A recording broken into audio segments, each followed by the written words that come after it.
Go to Select menu. Choose Color Range. Take a sample from white area. Adjust the fuzziness that you can see only the white color. Click on OK button. Duplicate the layer. Then click on Mask icon. Choose Rectangle tool. Create a shape like this.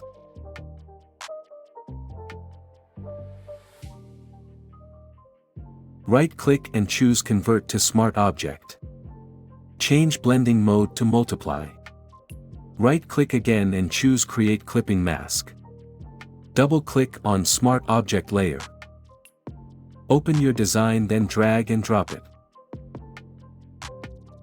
Adjust the size. Close this document. From here you need to choose Yes.